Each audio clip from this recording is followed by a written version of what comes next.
Hello students, welcome to my channel. तो भाई सब कुछ नया, अब तो नया नया स्टार्ट करना है। एग्ज़ाम्स का तो कुछ अता पता था नहीं, हुए होंगे नहीं होंगे, लेकिन अब जो आने वाले बैच है उसके लिए अब कुछ नया।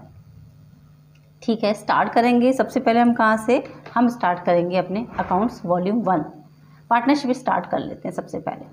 ठीक है, तो ये ऐसे करके आज हमने इसलिए बनाया क्योंकि ये भी थ्योरेटिकल पोर्शन है और इस बार का भी कुछ नया चेंज किया सीबीएसई ने और रूल लेकर के आया है कि लॉन्ग क्वेश्चन की जगह पे फिर से वो ज़्यादा वेरी शॉर्ट्स और कुछ थ्योरेटिकल क्वेश्चन ज़्यादा देंगे। तो ठीक है ना, फिर तो हमें इसका मतलब ये है कि हमें अकाउंट्स में अच्छे से थ्योरी को प्रिपेयर करना है। इसलिए आज के इस वीडियो में हम आपको सिर्फ क्या पढ़ाएंगे, पार्टनरशिप डीड। पार्टनरशिप क्या होती है, पार्टनरशिप डीड क्या होती है, क्यों एसेंशियल होती है किसी भी पार्टनरशिप फर्म के लिए, इतना सा इसके अंदर हम बताएंगे। स्टार्ट करें।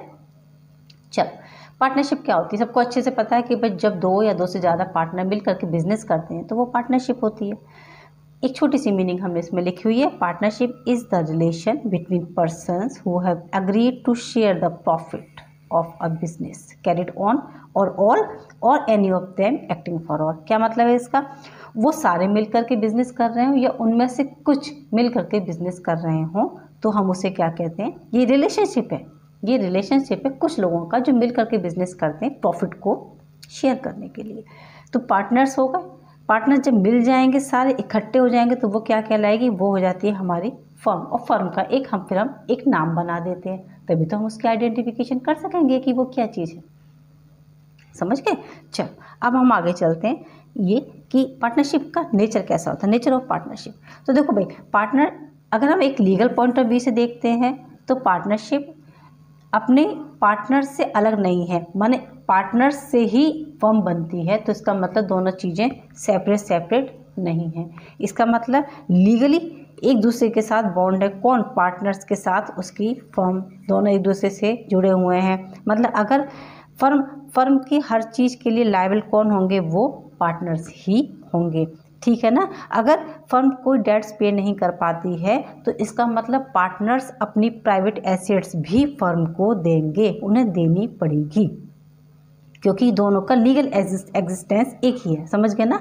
मतलब अगर फर्म ने कोई भी डेट पेड नहीं किया है तो उसके लिए पार्टनर्स ही लायबल होंगे, क्योंकि दोनों का एग्जिस्टेंस सेम है।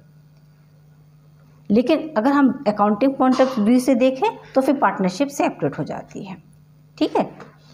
अच्छा, अब हम आगे चलेंगे, आगे चलते हैं। आगे हम बात करते हैं नेक्स्ट। अब चलेंगे, अब हम इसकी कैरेक्टरिस्टिक्स पे चलते हैं। कैरेक्टरिस्टिक्स पार्टनरशिप की क्या होती है भाई? अभी पता है, जैसे दो या दो से ज़्यादा होंगे पर्सन, तो दो या दो से ज़्यादा कितने हो सकते हैं? 2 और मोर पर्सनस। तो 2 और मोर पर्सनस में हो जाते हैं 2 से लेकर के, और तकरीबन इसमें हो सकते हैं 50 मेंबर्स तक। ठीक है।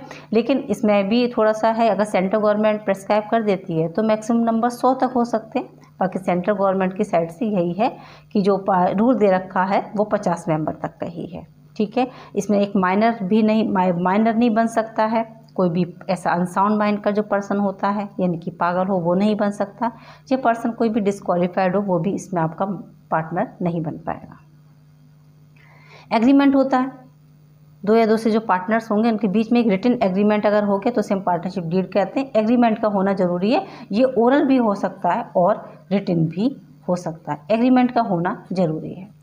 बिजनेस जो भी करेंगे ये लोग मिल करके वो लॉफुल होना चाहिए। ठीक है, मारकूट वाला नहीं होना चाहिए, माने लीगल बिजनेस होना चाहिए, मतलब ये है कहने का। प्रॉफिट को शेयर करेंगे आपस में तो लॉसेस को भी शेयर करेंगे। ठीक है ना। अगर प्रॉफिट शेयर करेंगे तो लॉसेस भी शेयर करेंगे। बिजनेस कैन बी कैरिड और ऑल और any of the partners acting for all, है ना। इनमें से सारे पार्टनर्स बिजनेस कर सकते हैं या जो एक्टिंग पार्टनर्स होंगे वो भी बिजनेस कर सकते हैं। ये डिपेंड करता है उन पे। आ जाते हैं राइट्स, यानी कि उनके पार्टनर्स जो होते हैं उनके क्या अधिकार हैं। Right to participate in the management of the business, business के मैनेजमेंट में पार्टिसिपेट करने का अधिकार है।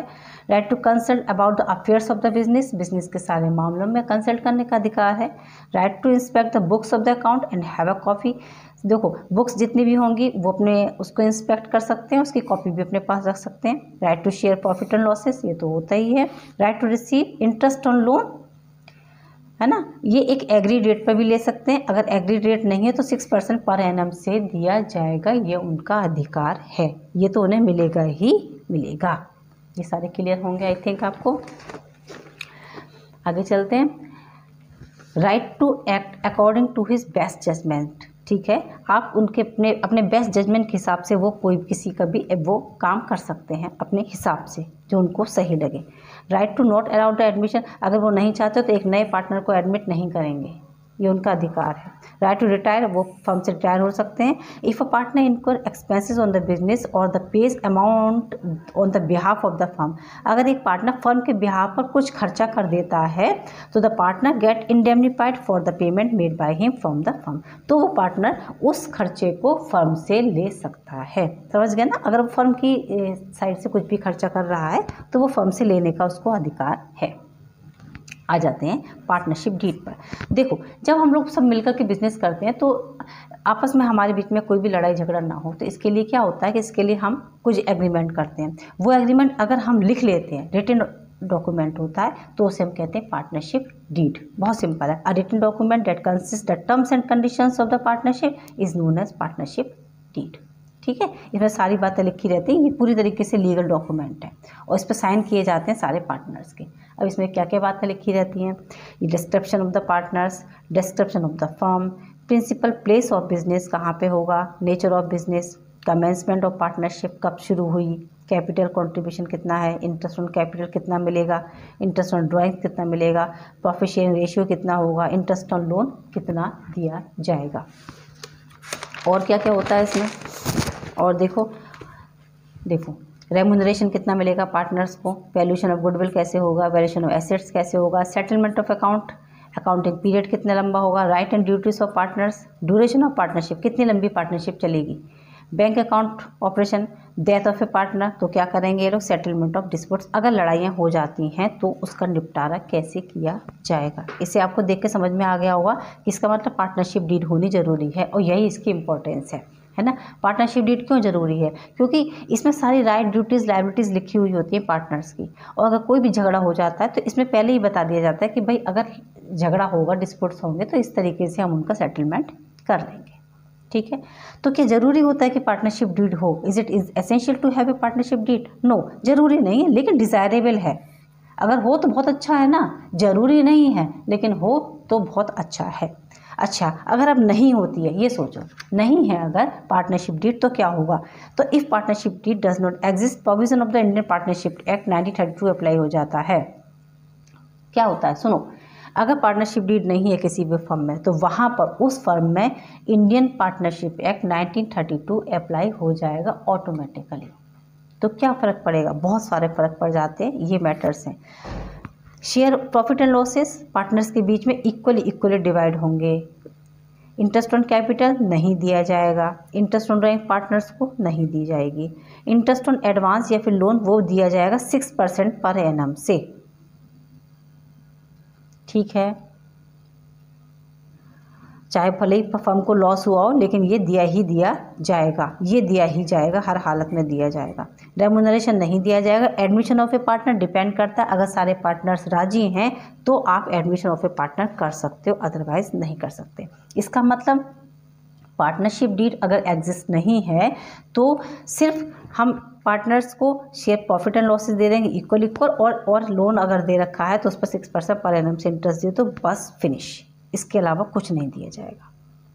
लायबिलिटीज़ क्या होती हैं पार्टनर्स की, तो लायबिलिटीज़ तो जो अगर फर्म के जैसा सिमिलर बिजनेस कर देता है कोई भी पार्टनर कंपटीशन में, तो उससे अगर उसे कोई भी प्रॉफिट अगर वो अर्न करता है तो उसे वो फर्म को ही पेड करना पड़ेगा। ठीक है, फर्म के बिहाफ से भी अगर वो कोई भी प्रॉफिट अर्न करता है तो भी वो उसे फर्म को ही पेड करना पड़ेगा। ठीक है, कुछ और भी प्रोविजंस हैं, जैसे कि अगर सारे पार्टनर्स राजी होते हैं तो किसी एक माइनर को भी, माइनर माने जो अभी पर्सन 18 ईयर्स का नहीं हुआ है उसको भी वो लोग पार्टनर बना सकते हैं, लेकिन अगर सारे पार्टनर्स एग्री हैं देन। ठीक है, सारे पार्टनर्स अगर एग्री हैं तो वो किसी भी पार्टनर को एडमिट कर सकते हैं। सारे पार्टनर्स अगर एग्री हो तो कोई भी पार्टनर रिटायर हो सकता है। ठीक है, सारे पार्टनर अगर एग्री हों तो रजिस्ट्रेशन फर्म का कंपलसरी मतलब ऑप्शनल होता है, कंपलसरी नहीं होता है। ठीक है, और सारे पार्टनर्स अगर एग्री होते हैं तो फर्म का डिसोल्यूशन किया जा सकता है किसी की पार्टनर्स की डेथ होने की कंडीशन में। क्लियर है? ठीक है ना? अच्छा, ये हो गए आपके सारे। अब हम स्टार्ट नेक्स्ट वीडियो में हम जो लेकर के आएंगे आपके पास, वो हम आपको पढ़ाएंगे charge against profit and appropriation of profit और इंटरेस्ट ऑन लोन।